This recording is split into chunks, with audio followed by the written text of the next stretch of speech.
This week's Torah portion is Titzaveh, which means command. The Torah portion also is the Parsha in Hebrew. So in this week's Parsha, Chabad.org says, God tells Moses to receive from the children of Israel pure olive oil to feed the everlasting flame of the menorah, which Aaron is to kindle each day from evening till morning. Now, here's where we get into the meat of the Torah portion. We're talking about the priestly garments and everything that the priests wear in the tabernacle. So the priestly garments to be worn by the Kohanim, that's the priests, while serving in the sanctuary are described.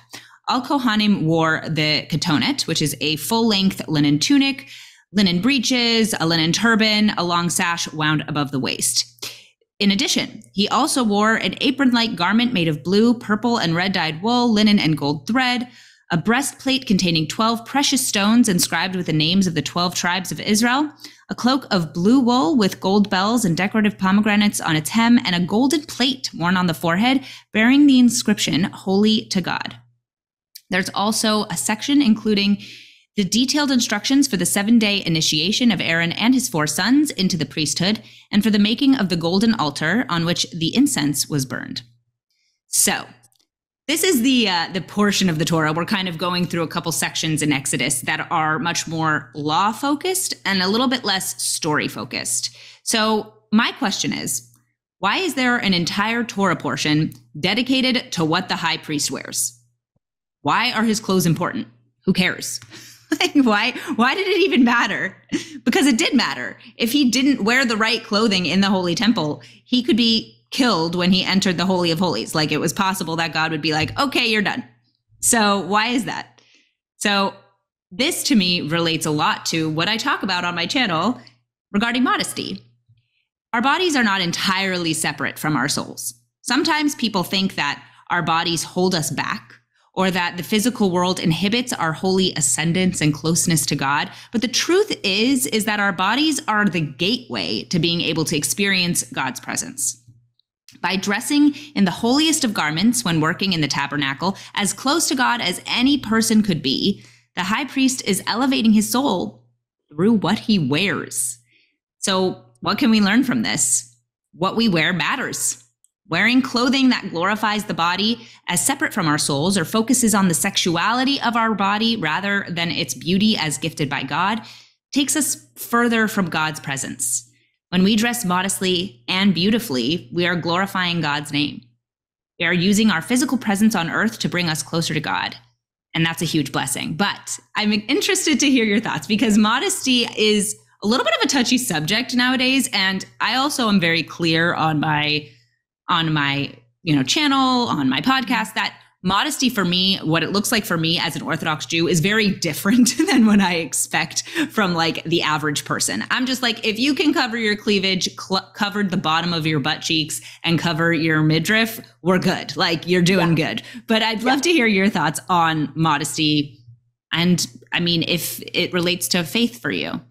Yeah, I think there's much like my political views, there could be the religious perspective and then like the scientific, like cultural perspective. And I think culturally for young women specifically, and there's this mom that I follow on Instagram. She had this whole thing about, because her son like went to an 8th grade like homecoming dance, and she's like, the way that some of these girls were dressed, and then how the mothers are like, oh, well, everybody's doing it, so how do I tell her no? And so then she started posting like all these pictures of like Chippendales type people. And she's like, is this who you want to roll up and be like, well, my son's in a thong because everybody's doing it. And like, if boys were doing the same thing, how would people react? Right? They'd be like, oh, they're so creepy, they're so predatory. But like when young women do it, it's like supposedly no big deal when we over sexualize them.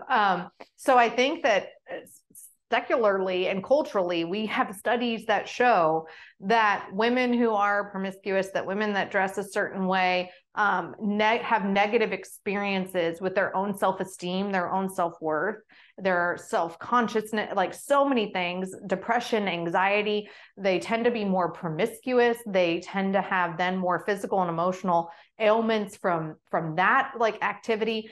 And secular studies showing like that is not good for women.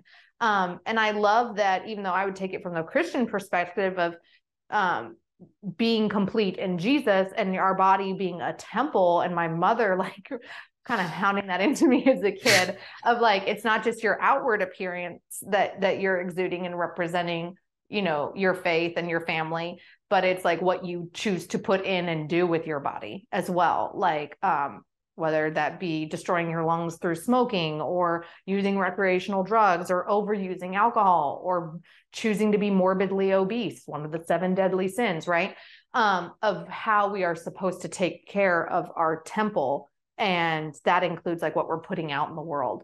And I think that I like to look nice. I want to look like sexy for my husband and pretty on camera, but there's like a lot in between in there.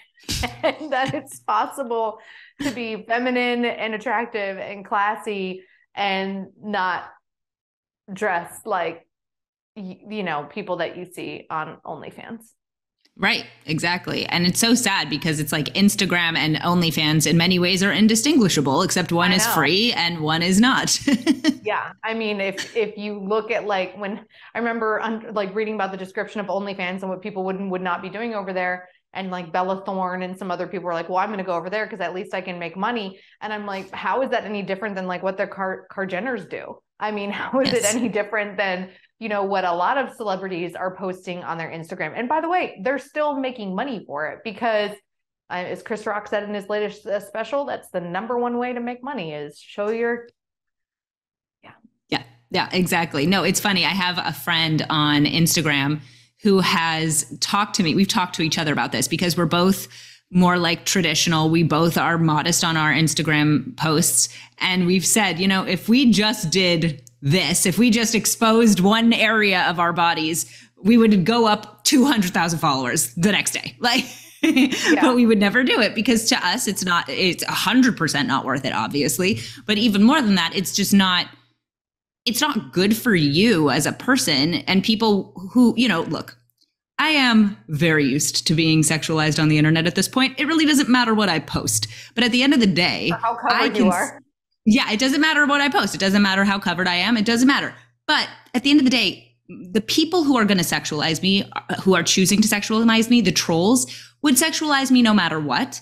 But that doesn't mean that I have to then lean into it and give them an opportunity to see things that are to me precious and to my husband precious. In private. Yeah. And private. And it means that's what I don't get about the Emily Ratajkowskis or, you know, even like the Lena Dunhams of the world. They're like, well, it's my body. And if I control what's out there, then I have control. And it's like, but then why are you revealing that intimate part of yourself? Like why? It's just like revealing intimate information, right? And another thing that, you know, Chris Rock said in his special, it's like, well, I can do this sex act on somebody and not never call her back. I mean, it's crass, but it's funny because it's true. But he's like, I remember how many women whose hands I've held. Right. And it's almost like if I were a public school teacher teaching sex ed, I would just like clip that and be like, so yeah, maybe you should be careful of who you're engaging with and who you're showing your body to and who you're giving yourself to, because no offense to men, they really don't care and have one-track minds, and they will remember whose hand they held or who they told they loved for the first time. But they're not going to remember you for the hot bikini shot other than it being a brief moment of like sexual pleasure for them. Yeah. Yeah. And I think that right there is exactly it. And the thing that we should all keep in mind moving forward.